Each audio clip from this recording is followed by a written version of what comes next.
बताओ अगर मैं आपको कहूँ कि पिछले 1 साल में गोल्ड और सिल्वर ने मिल के 50% के रिटर्न्स दिए हैं, तो आपका क्या रिएक्शन होगा? हैरान हो जाओगे ना? बिल्कुल भाई, मैं भी हैरान हो गया था सुन के, लेकिन एकदम सच बात है। और ये जो रैली है, ये कोई लक वक का फैक्टर नहीं है भाई, ये ध्यान रखना। ये रैली है काफ़ी सारे कंडीशंस के बीच है ये। सबसे पहले भाई इसमें आते हैं काफ़ी कंडीशंस, जैसे कि भाई इसमें ग्लोबल अनसर्टेनिटीज़ है, वॉर्स हैं जो ये लोग पता है काफ़ी जगह पे चल रहे हैं आजकल। और उसी के साथ-साथ सेंट्रल बैंक्स का गोल्ड बाइंग का जो स्प्रे हो रहा है, मतलब ये जितने सेंट्रल बैंक्स हैं वो ढेर सारा गोल्ड खरीदते जा रहे हैं। गोल्ड हो रहा है कम, गोल्ड के प्राइस जा रहे हैं बढ़। डिमांड ऑफ सप्लाई का यहाँ पे जो है डिमांड ऑफ प्राइस, सब यहाँ पे इकोनॉमिक्स की चीज़ें यहाँ पे लग रही है। उसी के साथ-साथ इस मामले में सिल्वर भी कुछ पीछे नहीं है। सिल्वर का जो 60% यूसेज है वो यहाँ पर इंडस्ट्रियल सेक्टर से जो उसकी डिमांड है वो 60% इंडस्ट्रियल सेक्टर से ही आती है। इंडस्ट्री सेक्टर में जैसे यहाँ पे हमारा ईवी सेक्टर हो गया, उसी के साथ-साथ हम लोग का सोलर पैनल्स हो गए और उसी के साथ-साथ हम लोग के इलेक्ट्रॉनिक्स। और एक चीज़ और ध्यान देना, जो मैंने 3 ये नाम लिए, ईवी हो गया, सोलर पैनल हो गया और हमारे इलेक्ट्रॉनिक्स हो गए, ये तीनों के तीनों बूमिंग सेक्टर हैं।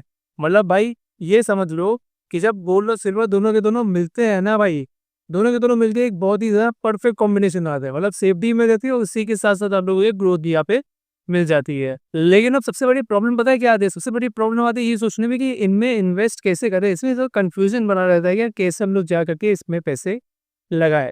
अगर आप ज्वेलरी बनाओगे तो मेकिंग चार्जेज़, अदरक, लहसुन ये सब वगैरह लग के आप लोगों को यहाँ पर कम से कम 15 से 30% चार्जेज़ लग जाएगी। डिजिटल गोल्ड की बात करोगे तो भाई डिजिटल गोल्ड भी कुछ कम नहीं है। वो भाई पहली चीज़ तो अनरेगुलेटेड है। दूसरी चीज़ उसमें जीएसटी वगैरह सब लग के काफ़ी सारे बेफिज़ूल खर्चे यहाँ पर आप लोग के चले जाते हैं। तो भाई आखिरकार जो ये स्मार्ट ट्रेडर्स है वो क्या करते हैं? वो करते हैं गोल्ड एंड सिल्वर या म्यूचुअल फंड। अब देखो गोल्ड एंड सिल्वर का जो म्यूचुअल फंड है ये पूरी तरीके से सेबी के उसमें रेगुलेटेड है। उसी के साथ हम लोग डायरेक्ट के डायरेक्ट अपने पैसे फिजिकल गोल्ड और सिल्वर में यहाँ पर इससे लगा पाओगे। और यहाँ पर जो आपका एक्सपेंस रेशियो है वो भी सिर्फ और सिर्फ 0.5% का ही रहेगा। अब मैं आप लोगों को बताता हूँ इस कहानी का एक सबसे बड़ा ट्विस्ट, वो है भाई एलोकेशन का, कितना पैसा गोल्ड में जाएगा, कितना पैसा जाएगा सिल्वर में। फिलहाल के टाइम पे ये रेशियो जो चल रहा है 78। टेक्निकली इसको देखें तो 60-65 के आसपास ही चल रहा है, लेकिन अभी ये 78% पे चल रहा है, 78% रेशियो चल रहा है।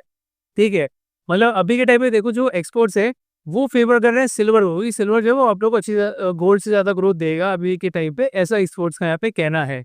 लेकिन एक चीज़ और ध्यान रखना, ये जो रेशियो है ये रेशियो चेंज होता रहता है, कभी कम कभी ज़्यादा, कभी कम कभी ज़्यादा। और इस रेशियो को अगर आप लोग गोल्ड एंड सिल्वर के म्यूचुअल फंड में पैसे लगा रहे हो तो इस रेशियो को ट्रैक करना एक काफ़ी बड़ा हेडेक हो जाता है। लेकिन आप लोगों का यही सिर दर्द कम करने के लिए मैं हम लोग के लिए एक प्लेटफॉर्म लेकर के आ चुका हूँ जिसका नाम है स्टेबल मनी। इस प्लेटफॉर्म पर जो एक्सपोर्ट्स है वो ऑटोमेटिकली गोल्ड और सिल्वर का जो बेस्ट रेशियो है उसको यहाँ पर ट्रैक कर देते हैं और आप लोगों को बस डायरेक्ट अपना पैसा इन दोनों में इन्वेस्ट करना है। और जब जब रेशियो चेंज होता रहेगा आप लोगों को यहाँ पे इन्फॉर्म होता रहेगा।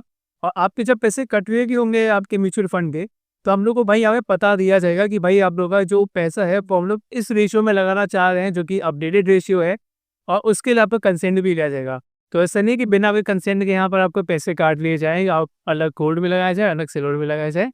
एलोकेशन जब किया जाएगा तो उसके लिए आप लोग कंसेंट भी दिया जाएगा कि भाई आपके पैसे क्या आपको ओल्ड रेशियो पे ही रखना है या फिर आपको जो नया रेशियो है इसमें मूव करना है।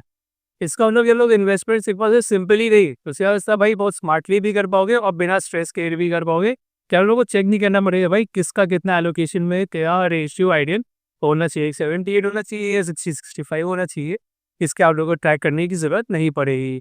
तो अगर आप लोग भी चाहते हो कि आप लोगों का जो गोल्ड और सिल्वर का पोर्टफोलियो है वो एक्सपर्ट बैक से बैक्ड हो, एक्सपर्ट्स की नॉलेज से बैक्ड हो और उसी के साथ साथ ऑप्टिमाइज भी हो, तो स्टेबल मनी का जो gold and silver mutual fund का ऑप्शन है उसको जरूर एक बार ट्राई करना। भाई मैं तो बिल्कुल हूँ, अभी कभी ट्राई करो। इसकी लिंक आप लोगों को नीचे पिन कमेंट में देखने को मिल जाएगी। Disclaimer: Mutual fund investments are subject to market risks. Read all scheme-related documents carefully.